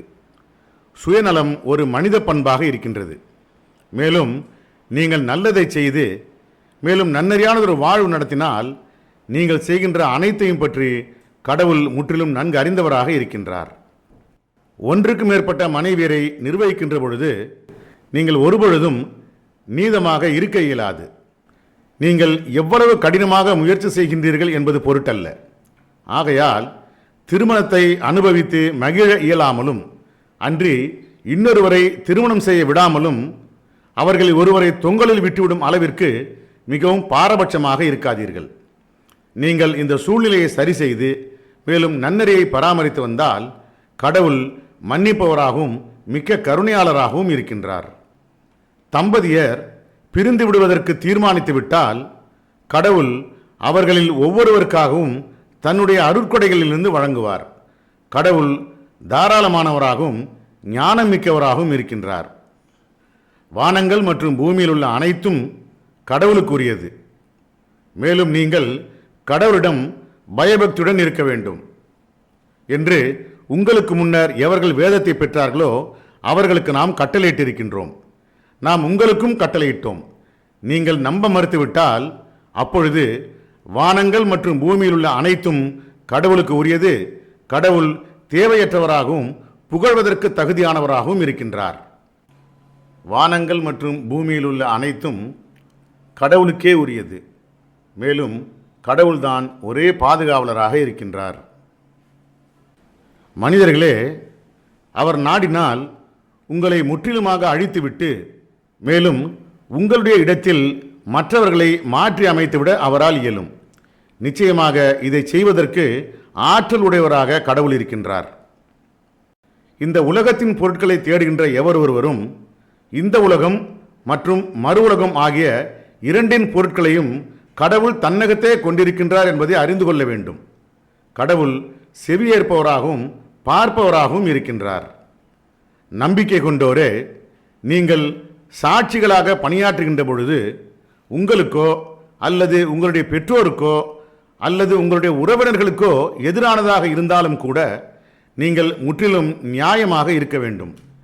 மேலும் கடவுளை கவனத்தில் கொள்ள வேண்டும்.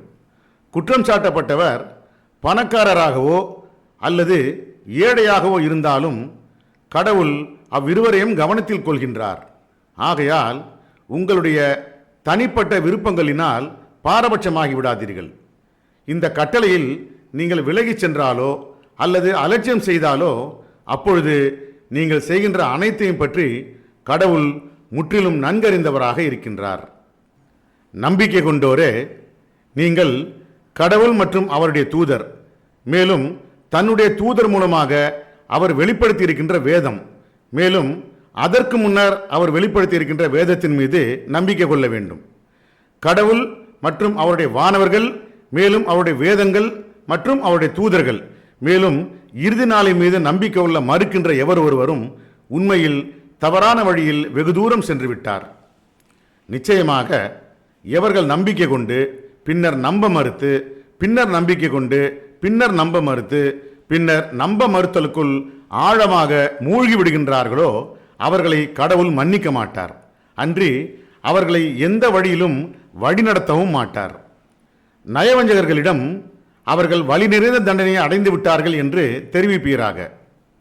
அவர்கள்தான் நம்பிக்கை கொண்டவர்களுக்கு பதிலாக நம்ப மறுக்கின்றவர்களுடன் தங்களை கூட்டாளிகளாக்கிக் கொள்கின்றவர்கள். அவர்களுடன் கண்ணியத்தை அவர்கள் தேடிக்கொண்டிருக்கின்றார்களா? எல்லா கண்ணியமும் கடவுளுக்கு மட்டுமே உரியது. அவர் உங்களுக்கு வேதத்தில் கடவுளுடைய வெளிப்பாடுகள் பரிகசிக்கப்படுவதையும் மேலும் கேலி செய்யப்படுவதையும் நீங்கள் செவியுற்றால், அவர்கள் வேறொரு விஷயத்திற்குள் முழுமையாக திரும்பாதவரை அவர்களுடன் நீங்கள் அமர்ந்திருக்க வேண்டாம் என்று அறிவுறுத்துகின்றார். இல்லாவிடில் எவ்வாறு அவர்கள் குற்றவாளிகளாக இருக்கின்றார்களோ அவ்வாறே நீங்களும் ஆகிவிடுவீர்கள்.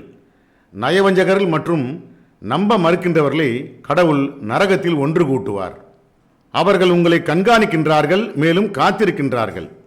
கடவுளிடமிருந்து நீங்கள் வெற்றியை அடைந்தால் அவர்கள் உங்களிடம், நாங்கள் உங்களுடன் இருக்கவில்லையா என்று கூறுகின்றார்கள். ஆனால் நம்ப மறுக்கின்றவர்கள் ஒரு வாய்ப்பை பெற்றால் அவர்களிடம் அவர்கள், நாங்கள் உங்களுடன் சேர்ந்திருந்து மேலும் நம்பிக்கை கொண்டவர்களிடமிருந்து உங்களை பாதுகாக்கவில்லையா என்று கூறுகின்றார்கள். மீண்டும் உயிர்ப்பித்தெழுப்பப்படும் நாள் அன்று உங்களுக்கிடையில் கடவுள் தீர்ப்பளிப்பார். நம்பிக்கை கொண்டவர்களின் மீது வெற்றி கொள்வதற்கு நம்ப மறுக்கின்றவர்களை கடவுள் ஒருபோதும் அனுமதிக்க மாட்டார். அந்த நயவஞ்சகர்கள் தாங்கள் கடவுளை ஏமாற்றிக் கொண்டிருக்கின்றோம் என்று எண்ணுகின்றார்கள். ஆனால் அவர் ஒருவர்தான் அவர்களை அவ்வாறு தொடர்ந்து வழிநடத்துகின்றார். அவர்கள் தொடர்பு தொழுகைக்காக சலாத் எழுந்து நிற்கின்ற பொழுது அவர்கள் சோம்பலாக எழுந்து நிற்கின்றார்கள். அவர்கள் மக்களுக்கு முன்னால் காட்டிக்கொள்வதற்காக மட்டுமே இதை செய்கின்றதும் மேலும் அரிதாகவே அவர்கள் கடவுளை பற்றி நினைக்கின்றதுமே அதற்கு காரணமாக இருக்கின்றது. அவர்கள் இந்த கூட்டத்தையோ அன்றி அந்த கூட்டத்தையோ சேர்ந்தவர்களாக இல்லாமல் நடுவில் தடுமாறுகின்றார்கள். எவர் ஒருவரை கடவுள் தவறான வழியில் அனுப்பிவிடுகின்றாரோ அவரை வழிநடத்துவதற்கு வழியொன்றை நீர் ஒருபோதும் காண மாட்டீர். நம்பிக்கை கொண்டோரே, நம்பிக்கை கொண்டவர்களுக்கு பதிலாக நம்ப மறுக்கின்றவர்களுடன் உங்களை நீங்கள் கூட்டாளிகளாக ஆக்கிக் கொள்ள வேண்டாம். உங்களுக்கு எதிராக ஒரு தெளிவான சான்றினை கடவுளிடம் வழங்குவதற்கு நீங்கள் விரும்புகின்றீர்களா? நயவஞ்சகர்கள் நரகத்தின் மிகவும் கீழான குழிக்கு அனுப்பப்படுவார்கள். மேலும் அவர்களுக்கு உதவி செய்வதற்கு எவர் ஒருவரையும் நீர் காண மாட்டீர். எவர்கள் வருந்து திருந்தி சீர்திருந்தி கடவுளை இறுக பற்றி மேலும் தங்களுடைய மார்க்கத்தை முற்றிலும் கடவுளுக்கு மட்டும் அர்ப்பணிக்கின்றார்களோ அவர்கள் மட்டுமே நம்பிக்கை கொண்டவர்களுடன் கணக்கிடப்படுவார்கள். ஒரு மகத்தான பிரதிபலனை கொண்டு கடவுள் நம்பிக்கை கொண்டவர்களை அருள்பாலிப்பார். நீங்கள் நன்றி செலுத்துகின்றவர்களாக ஆகி மேலும் நம்பிக்கையும் கொண்டு விட்டால் உங்களை தண்டிப்பதன் மூலம் கடவுள் என்ன லாபம் அடையப் போகின்றார்? கடவுள் பாராட்டுபவராகவும் எல்லாம் அறிந்தவராகவும் இருக்கின்றார். ஒருவர் பெரும் அநீதியுடன் நடத்தப்பட்டாலே தவிர கெட்ட வார்த்தைகள் கூறப்படுவதை கடவுள் விரும்புவதில்லை. கடவுள் செவியேற்பவராகவும் அறிந்தவராகவும் இருக்கின்றார். வெளிப்படையாகவோ அல்லது மறைமுகமாகவோ நீங்கள் நன்னறியான காரியம் செய்தால் அல்லது ஒரு வரம்பு மீறலை பிழை பொறுத்து கொண்டால் கடவுள் பிழை பொறுப்பவராகவும் சர்வசக்தி உடையவராகவும் இருக்கின்றார். எவர்கள் கடவுள் மற்றும் அவருடைய தூதர்களின் மீது நம்பிக்கை கொள்ள மறுத்து மேலும் கடவுள் மற்றும் அவருடைய தூதர்களுக்கிடையில் வேறுபாடு ஏற்படுத்த நாடி மேலும் நாங்கள் சிலர் மீது நம்பிக்கை கொள்கின்றோம் மேலும் சிலரை ஏற்க மறுக்கின்றோம் என்று கூறி மேலும் ஓர் இடைப்பட்ட பாதையை பின்பற்றுவதற்கு விரும்புகின்றார்களோ இவர்கள்தான் உண்மையான நம்ப மறுக்கின்றவர்களாக இருக்கின்றார்கள். இந்த நம்ப மறுக்கின்றவர்களுக்காக ஓர் இழிவு நிறைந்த தண்டனையை நாம் தயார் செய்திருக்கின்றோம். எவர்கள் கடவுள் மற்றும் அவருடைய தூதர்களின் மீது நம்பிக்கை கொண்டு மேலும் அவர்களுக்கிடையில் எந்த வேறுபாடும் ஏற்படுத்தாமல் இருக்கின்றார்களோ அவர்களை பொறுத்தவரை அவர்களுக்கு அவர்களுடைய பிரதிபலனை அவர் வழங்குவார். கடவுள் மன்னிப்பவராகவும் மிக்க கருணையாளராகவும் இருக்கின்றார். வேதத்தை உடைய மக்கள் அவர்களுக்கு வானத்திலிருந்து ஒரு புத்தகத்தை கீழே கொண்டு வரும்படி உம்மிடம் சவால் விடுகின்றார்கள். அதைவிடவும் அதிகமாக அவர்கள் கடவுளை எங்களுக்கு கண்கூடாக காட்டுவீராக என்று கூறியவாறு மோசஸிடம் கேட்டிருக்கின்றார்கள். அதன் விளைவாக அவர்களுடைய அகம்பாவத்தின் ஒரு பின்விளைவாக மின்னல் அவர்களை தாக்கியது. கூடுதலாக அனைத்து அற்புதங்களையும் அவர்கள் கண்டிருந்த பின்னரும் அவர்கள் கன்றுக்குட்டியை வழிபட்டார்கள். ஆயினும் இவை அனைத்தையும் நாம் மன்னித்தோம். ஆழ்ந்த அற்புதங்களைக் கொண்டு மோசஸிற்கு நாம் ஆதரவளித்தோம். மேலும் நாம் அவருடைய உடன்படிக்கை எடுத்த பொழுது சினாய் மலையை அவர்களுக்கு மேலாக நாம் உயர்த்தினோம். மேலும் நாம் அவர்களிடம் அந்த நுழைவாயிலில் பணிவாக நுழையுங்கள் என்று கூறினோம். மேலும் நாம் அவர்களிடம் சபத்தின் புனிதத்தை கெடுக்காதீர்கள் என்று கூறினோம். உண்மையில் நாம் அவர்களிடமிருந்து ஒரு பவித்திரமான உடன்படிக்கையை எடுத்தோம். தங்களுடைய உடன்படிக்கையை மீறியதற்காகவும் கடவுளுடைய வெளிப்பாடுகளை ஏற்க மறுத்ததற்காகவும் வேதம் வழங்கப்பட்டவர்களை அநியாயமாக கொலை செய்ததற்காகவும் மேலும் எங்களுடைய மனங்கள் முடிவெடுத்து விட்டன என்று கூறியதற்காகவும் அவர்கள் தண்டித்தலுக்கு உள்ளானார்கள். உண்மையில் அவர்களுடைய நம்ப மறுத்தலின் காரணமாக கடவுள் ஒருவர்தான் அவர்களுடைய மனங்களை முத்திரையிட்டவராக இருக்கின்றார். மேலும் இதனால்தான் அரிதாகவே தவிர அவர்கள் நம்பிக்கை கொள்வதற்கு தவறிவிடுகின்றார்கள். நம்ப மறுத்ததற்காகவும் மேலும் மேரியை குறித்து ஒரு பெரிய பொய்யை கூறியதற்காகவும் அவர்கள் தண்டிக்கப்பட்டார்கள். மேலும் கடவுளின் தூதரும் மேரியின் மகன் இயேசுவுமாகிய மெசையாவை தாங்கள் கொலை செய்ததாக கூறியதற்காகவும் உண்மையில் அவர்கள் அவரை ஒருபோதும் கொல்லவில்லை. அவர்கள் அவரை ஒருபோதும் சிலுவையில் அறையவும் இல்லை. தாங்கள் செய்ததாக எண்ணிக்கொள்ளும்படி அவர்கள் செய்யப்பட்டார்கள். இந்த விஷயத்தில் தர்க்கம் செய்து கொண்டிருக்கின்ற எல்லா பிரிவினரும் இந்த பிரச்சனை சம்பந்தமாக முற்றிலும் சந்தேகத்துடனேயே இருக்கின்றார்கள். அவர்கள் எந்த அறிவையும் கொண்டிருக்கவில்லை. அவர்கள் யூகிக்க மட்டுமே செய்கின்றார்கள்.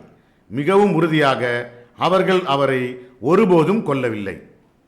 மாறாக கடவுள் அவரை தன்னிடம் உயர்த்தி கொண்டார். கடவுள் சர்வ வல்லமையுடையவராகவும் ஞானமிக்கவராகவும் இருக்கின்றார். வேதத்தையுடைய மக்களுக்கிடையில் ஒவ்வொருவரும் தன்னுடைய மரணத்திற்கு முன்னர் அவர் மீது நம்பிக்கை கொள்ள வேண்டியது அவசியமாக இருந்தது. மீண்டும் உயிர்ப்பித்து எழுப்பப்படும் நாள் அன்று அவர்களுக்கு எதிராக அவர் ஒரு சாட்சியாக இருப்பார். அவர்களுடைய வரம்பு மீறல்களின் காரணமாகவும் கூடுதலாக தொடர்ந்து கடவுளின் பாதையில் இருந்து தடுத்து கொண்டிருந்ததற்காகவும் யூதர்களுக்கு சட்டப்படி அனுமதிக்கப்பட்டவைகளாக இருந்து வந்த நல்ல உணவுகளை அவர்களுக்கு நாம் தடை செய்தோம். மேலும் தடை செய்யப்பட்டதாக இருந்த கடும் வட்டியை செயல்படுத்தி கொண்டிருந்ததற்காகவும் மேலும் மக்களுடைய பணத்தை சட்டவிரோதமாக உட்கொண்டதற்காகவும் அவர்களுக்கு இடையில் இருக்கின்ற அந்த நம்ப மறுக்கின்றவர்களுக்காக வலி நிறைந்த ஒரு தண்டனையை நாம் தயார் செய்திருக்கின்றோம். அவர்களுக்கிடையில் அறிவில் நன்கு உறுதியானவர்களாக இருக்கின்றவர்கள் மற்றும் நம்பிக்கை கொண்டவர்களை பொறுத்தவரை அவர்கள் உமக்கு என்ன வெளிப்படுத்தப்பட்டதோ அதன் மீதும் மேலும் உமக்கு முன்னர் என்ன வெளிப்படுத்தப்பட்டதோ அதன் மீதும் நம்பிக்கை கொள்கின்றார்கள். அவர்கள் தொடர்பு தொழில்களை சலாத் கடைபிடிக்கின்றவர்களாகவும் மேலும் கடமையான தர்மத்தை ஜக்காத் கொடுக்கின்றவர்களாகவும் இருக்கின்றார்கள். அவர்கள் கடவுள் மற்றும் இறுதி நாளின் மீது நம்பிக்கை கொண்டவர்களாக இருக்கின்றார்கள். நாம் அவர்களுக்கு ஒரு மகத்தான பிரதிபலனை வழங்குகின்றோம். நோவா மற்றும் அவருக்கு பின்னர் வந்த வேதம் வழங்கப்பட்டவர்களுக்கு நாம் உள்ளுணர்வு அளித்தது போலவே உமக்கும் நாம் உள்ளுணர்வு அளித்திருக்கின்றோம். மேலும் ஆபிரகாம், இஸ்மாயில், ஐசக், ஜேக்கப், அந்த குலத்தலைவர்கள், இயேசு, ஜாப், ஜோனா, ஆரோன் மற்றும் சாலமனுக்கும் நாம் உள்ளுணர்வு அளித்தோம். மேலும் டேவிடிற்கு நாம் சங்கீதத்தை கொடுத்தோம். தூதர்களை பற்றி உம்மிடம் நாம் கூறியிருக்கின்றோம். மேலும் தூதர்களை பற்றி உம்மிடம் நாம் ஒருபோதும் கூறாமலும் இருக்கின்றோம். மேலும் கடவுள் மோசஸிடம் நேரடியாக பேசினார். நற்செய்திகளையும் அத்துடன் எச்சரிக்கைகளையும் ஒப்படைப்பதற்கு தூதர்கள். இவ்விதமாக இந்த தூதர்கள் அனைவரும் அவர்களிடம் வந்துவிட்ட பின்னர் மனிதர்கள் கடவுளை சந்திக்கின்ற பொழுது அவர்களுக்கு காரணம் எதுவும் இருக்காது. கடவுள் சர்வ வல்லமையுடையவராகவும் ஞானமிக்கவராகவும் இருக்கின்றார். ஆனால் கடவுள் உமக்கு எதை வெளிப்படுத்தி இருக்கின்றாரோ அதை குறித்து அவர் சாட்சி கூறுகின்றார். அவர் தன்னுடைய அறிவை கொண்டு அதை வெளிப்படுத்தி இருக்கின்றார். மேலும் வானவர்களும் கூட சாட்சி கூறுகின்றார்கள். ஆனால் சாட்சியாளராக கடவுள் போதுமானவர். நிச்சயமாக எவர்கள் நம்ப மறுத்து மேலும் கடவுளின் பாதையில் இருந்து தடுக்கின்றார்களோ அவர்கள் வழி தவறி வெகு தூரம் தவறான வழியில் சென்று விட்டார்கள். எவர்கள் நம்ப மறுத்து மேலும் வரம்பு மீறுகின்றார்களோ அவர்களை கடவுள் மன்னிக்க மாட்டார். அன்றி அவர்களை எந்த வழியிலும் அவர் வழிநடத்தவும் மாட்டார், நரகத்திற்கான வழிக்கே தவிர. அதில் அவர்கள் என்றென்றும் வசித்திருப்பார்கள். இதை செய்வது கடவுளுக்கு எளிதானதாக இருக்கின்றது. மனிதர்களே, உங்களுடைய இரட்சகரிடமிருந்து சத்தியத்துடன் தூதர் உங்களிடம் வந்திருக்கின்றார். ஆகையால் உங்களுடைய சொந்த நலனிற்காக நீங்கள் நம்பிக்கை கொள்ள வேண்டும். நீங்கள் நம்ப மறுத்துவிட்டால் அப்பொழுது வானங்கள் மற்றும் பூமியில் அனைத்தும் கடவுளுக்கே உரியது. கடவுள் எல்லாம் அறிந்தவராகவும் ஞானமிக்கவராகவும் இருக்கின்றார். வேதத்தை உடைய மக்களே, உங்களுடைய மார்க்கத்தின் வரம்புகளை மீறாதீர்கள். மேலும் கடவுளை பற்றி உண்மையை தவிர எதையும் கூறாதீர்கள். மெசையாவும் மேரியின் மகனுமாகிய இயேசு கடவுளின் ஒரு தூதராகவும் மேலும் மேரிக்கு அவர் அனுப்பியிருந்த அவருடைய வார்த்தையாகவும் மேலும் அவரிடமிருந்து ஒரு வெளிப்பாடாகவும் இருந்தார். ஆகையால் நீங்கள் கடவுள் மற்றும் அவருடைய தூதர்கள் மீது நம்பிக்கை கொள்ள வேண்டும். திருத்துவம் என்று நீங்கள் கூறக்கூடாது. உங்களுடைய சொந்த நலனிற்காக நீங்கள் இதிலிருந்து விலகிக் கொள்ள வேண்டும். கடவுள் ஒரே ஒரு தெய்வமாக இருக்கின்றார். அவர் துதிப்பிற்குரியவராக இருக்கின்றார். ஒரு மகனை கொண்டிருப்பதை விட்டும் அவர் மிகவும் மகத்துவம் மிக்கவராக இருக்கின்றார். வானங்களில் உள்ள அனைத்தும் மேலும் பூமியின் மீதுள்ள அனைத்தும் அவருக்கே உரியது. இரட்சகர் மற்றும் எஜமானராக கடவுள் போதுமானவர். மெசையாவோ அன்றி மிகவும் நெருக்கமான வானவர்களோ கடவுளின் ஒரு அடியாராக இருப்பதை ஒருபோதும் ஏளனமாக கருத மாட்டார்கள். எவர்கள் அவரை வழிபடுவதை வெறுத்து மேலும் அடிபணிய முடியாத அளவிற்கு மிகவும் ஆணவமாக இருக்கின்றார்களோ அவர்கள் அனைவரையும் அவர் தனக்கு முன்பாக வரவழைப்பார். எவர்கள் நம்பிக்கை கொண்டு மேலும் நன்னறியானதொரு வாழ்வு நடத்துகின்றார்களோ அவர்களை பொறுத்தவரை அவர்களுக்கு அவர் முழுமையாக பிரதிபலன் அளிப்பார். மேலும் தன்னுடைய அருளை கொண்டு அவர்கள் மீது பொழிவார்.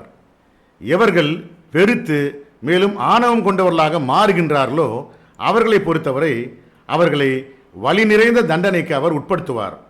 அவர்கள் கடவுளை தவிர எந்த இரட்சகரையோ அன்றி மீட்பவரையோ காண மாட்டார்கள். மனிதர்களே, உங்களுடைய இரட்சகரிடமிருந்து உங்களுக்கு ஒரு சான்று வந்திருக்கின்றது. ஓர் ஆழ்ந்த வழிகாட்டியை உங்களுக்கு நாம் இறக்கி அனுப்பியிருக்கின்றோம். எவர்கள் கடவுளின் மீது நம்பிக்கை கொண்டு மேலும் அவரை உறுதியாக பற்றி கொள்கின்றார்களோ அவர்களை தன்னிடமிருந்து கருணை மற்றும் அருளிற்குள் அவர் நுழைய செய்வார். மேலும் ஒரு நேரான பாதையின் மீது அவர்களை தன்னிடம் வழிநடத்துவார்.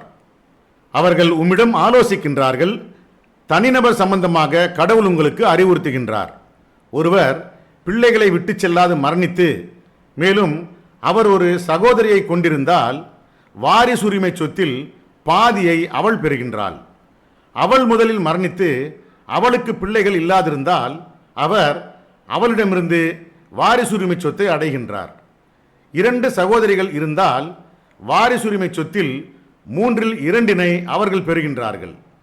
உடன்பிறப்புகள் ஆண்கள் மற்றும் பெண்களாக இருந்தால் பெண்ணின் பங்கை போன்று 2 மடங்கை ஆண் பெறுகின்றார் என்று கூறுவீராக. நீங்கள் தவறான வழியில் சென்று விடாதிருக்கும் பொருட்டு கடவுள் இவ்விதமாக உங்களுக்கு தெளிவுபடுத்துகின்றார். கடவுள் எல்லாவற்றையும் பற்றி முற்றிலும் அறிந்தவராக இருக்கின்றார்.